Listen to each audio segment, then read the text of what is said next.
Hello students, हम पढ़ रहे थे यूनिट्स एंड मेजरमेंट +1 का फिजिक्स का सेकंड चैप्टर।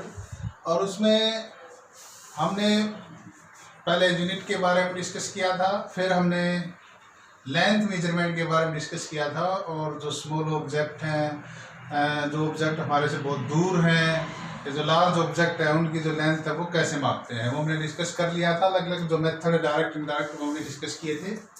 आज डिस्कस करेंगे मेजरमेंट ऑफ मास। अब बेसिकली मास क्या है?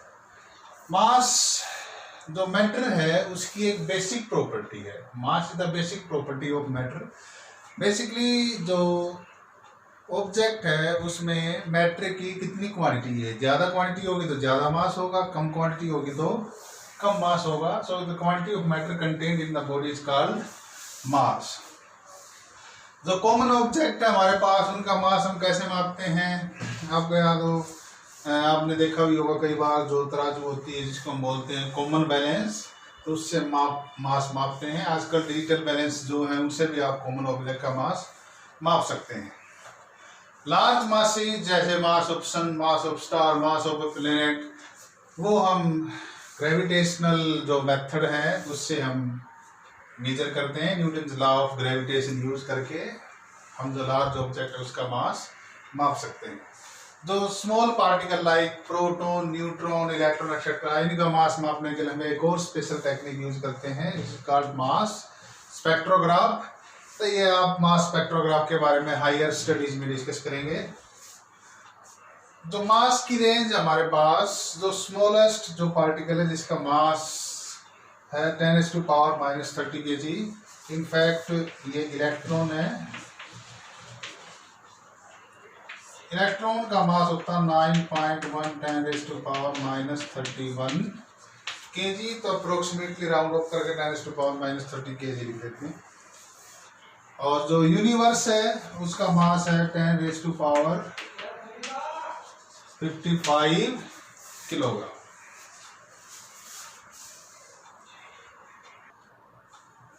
Measurement of time. What is time? Time is what a clock reads. Time मापने के लिए हमें क्लॉक की आवश्यकता होती है। बेसिकली टाइम जो होता है वो हम कुछ ऐसे फिनोमिना जो अपने आप को एक सर्टेन पीरियड के बाद रिपीट करते हैं, तो उससे हम टाइम मेजर कर सकते हैं। टाइम मेजर के लिए हमें रिक्वायरमेंट होगी क्लॉक की। और जो फिजिसिस्ट हैं बेसिकली वो हमेशा इस कोशिश में रहते हैं जो टाइम है वो मापने के लिए जो घड़ियां वो जितनी ज़्यादा एक्यूरेट हैं उस पे भी रिसर्च करते रहते हैं, और जो एक्यूरेसी है उसको बढ़ाते रहते हैं।